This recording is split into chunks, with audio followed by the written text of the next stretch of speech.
Bonjour à tous, j'espère que vous allez bien. Ici, bienheureux Théonès Samba pour LSFA, Laborina Salvation for All ou Laborina Sauvetage pour tout le monde. Prenez place. Voici la première partie de ce thème, une petite exhortation qui porte sur la puissance du nom de Jésus. Donc, partie 1. La puissance du nom de Jésus. Et nous allons lire le passage biblique qui va avec. Donc, nous allons rapidement dans le livre des Actes, chapitre 19, verset 13. On commence par le verset 13. Actes, chapitre 19, verset 13. Je lis dans le nom de Jésus. Quelques exorcistes juifs ambulants essayèrent d'invoquer sur ceux qui avaient des esprits malins le nom du Seigneur Jésus, en disant « Je vous conjure par Jésus de Paul », que Paul prêche plutôt. Ceux qui faisaient cela étaient 7 fils de Séva, juifs, l'un des principaux sacrificateurs. L'esprit malin leur répondit « Je connais Jésus et je sais qui est Paul, mais vous, qui êtes-vous » Et l'homme dans lequel était l'esprit malin s'élança sur eux, se rendit maître de tous les deux, bien sûr, et les maltraita de telle sorte qu'ils s'enfuirent de cette maison nus et blessés. Waouh!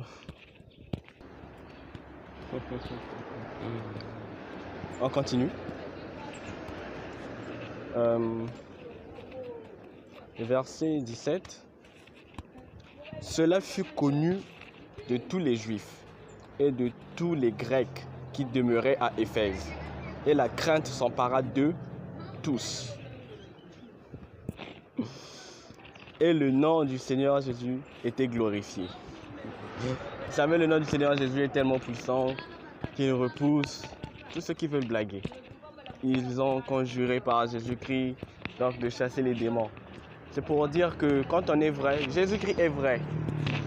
Ce n'est pas pour rien que Jésus dit la puissance du nom de Jésus. Jésus-Christ est vrai et tout ce que nous devons faire doit être vrai. Surtout si ce que nous faisons, c'est en Jésus et en prétendant venir de Jésus ou bien être dans les voies de Jésus. C'est mieux d'être dans la vérité plutôt que d'être dans le mensonge parce que Jésus-Christ est la vérité. D'abord, lorsque nous regardons dans le livre de Jean, il vaut mieux qu'on ait la Bible à l'appui. Lorsqu'on regarde dans le livre de Jean, chapitre 14, verset 6, Jean, chapitre 14, le verset 6, Jésus lui dit « Je suis le chemin, la vérité et la vie ». Vous voyez, vous comprenez que Jésus est la vérité. Pourquoi tant de mensonges? Pourquoi vouloir toujours chercher à plaire aux autres? Vous voyez des gens en train de faire des miracles. Car quand on va, faisons rapidement un petit tour dans Matthieu 24. Matthieu le chapitre 24, verset 24. Matthieu le chapitre 24, verset 24. Ok, on continue. Car, Matthieu 24, 24. Car, où est-ce que je suis? Car il s'élèvera de faux Christ et de faux prophètes. Ils feront de grands prodiges et des miracles, au point de séduire, s'il était possible, même les élus. Wow. C'est fort. C'est vraiment très fort. Même s'il était possible, des élus. Séduire les élus. Non, c'est Matthieu 24, 24.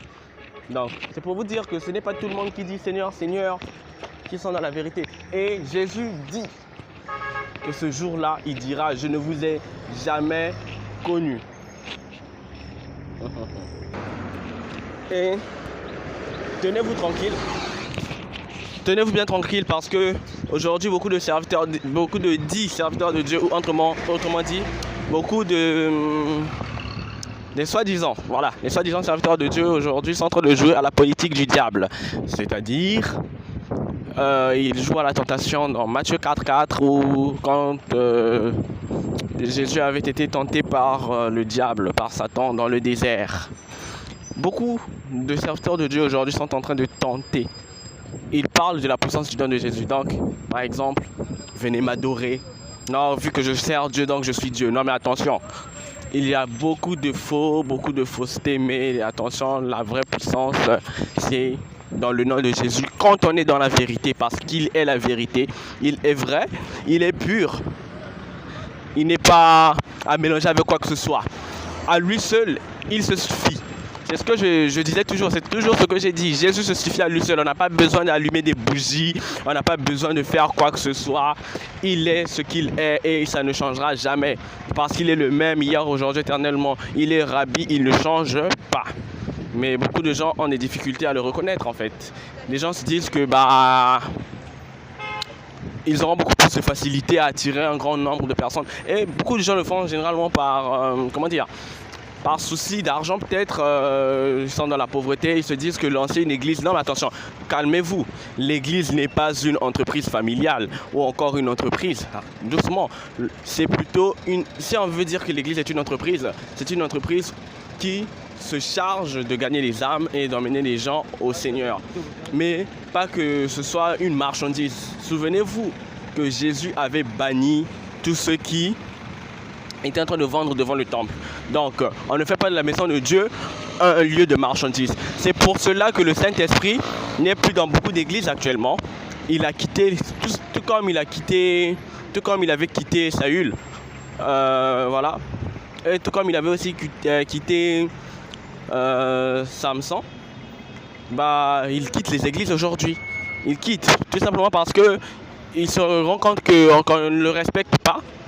Et preuve en est que il quitte pour lui, ce n'est plus son affaire, il quitte, il s'en va et on pense tous que qu'il est encore là. Non mais la parole de Dieu déclare que n'attristez pas le Saint-Esprit de Dieu. Mais nous l'attristons tout le temps. Il est puissant. Le nom de Jésus, on ne blague pas avec. Vous êtes là en train de vous amuser comme vous voulez, mais vous ne savez pas ce qui vous attend. On ne se moque pas de Dieu. Ce qu'un homme aura semé, il en moissonnera aussi. Donc, si tu as moissonné des mensonges, tu récolteras tes mensonges. Donc, il n'y a pas que tu vas planter le safou et puis tu vas récolter les papayes. Impossible. Donc, sachez-le que la vie, elle est comme ça. On ne trouve que ce qu'on a déposé. Si tu as déposé un téléphone, tu retrouveras le téléphone tel que tu l'as déposé. Tu ne verras pas un ordinateur à la place. Donc, nous devons être ordonnés dans la vie. Et ça, c'était juste la première partie du thème, la puissance du nom de Jésus. Donc, j'ai voulu décortiquer un peu. Donc, les 7 fils de Séva voulaient, en quelque sorte, si je peux le dire comme ça, impressionner les gens qui étaient tout autour. Donc ils invoquaient des esprits au nom de Jésus pour chasser ceux qui étaient possédés, donc les esprits malins. Mais malheureusement pour eux, ces esprits-là connaissent Jésus, ils connaissent Paul. Ils disent mais oui, nous connaissons Paul de Tarse, nous connaissons Jésus-Christ de Nazareth, mais vous, qui êtes-vous? Voilà pourquoi je veux dire, quand tu es en Jésus, tu as un nom. Comme le nom le plus puissant. En fait, c'est le nom le plus puissant qui crée d'autres noms. Parce qu'il est puissant.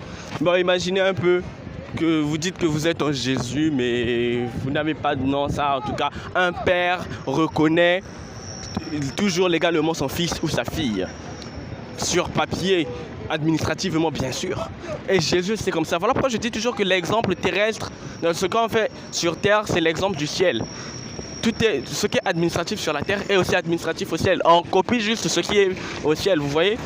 De la même manière dont Jésus reconnaît ses enfants en disant que celui-ci est mon fils bien-aimé en qui j'ai mis toute mon affection. En disant que non, celui-ci me sert de tout son cœur en me craignant. Je pense que c'est également de la même manière dont on prend un papier, un stylo, on dit je reconnais un tel être mon fils ou bien acte de naissance. C'est justement ça. Donc, un enfant de Dieu, ce n'est pas un enfant oublieux, un enfant qu'on oublie.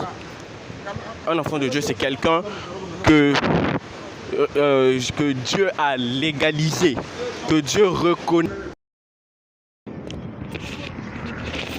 Toujours avec la première partie de ce thème, de la puissance du nom de Jésus, nous devons retenir un point très essentiel, c'est que en Jésus-Christ, nous avons un nom, parce que lui, il a le nom le plus grand de tous les noms. C'est le nom le plus important. Donc, c'est ce qu'il faut retenir premièrement. Mais je tiens à dire que Dieu est magnifique. Il a fait des choses formidables et il continuera d'en faire. Il fait et il fera encore.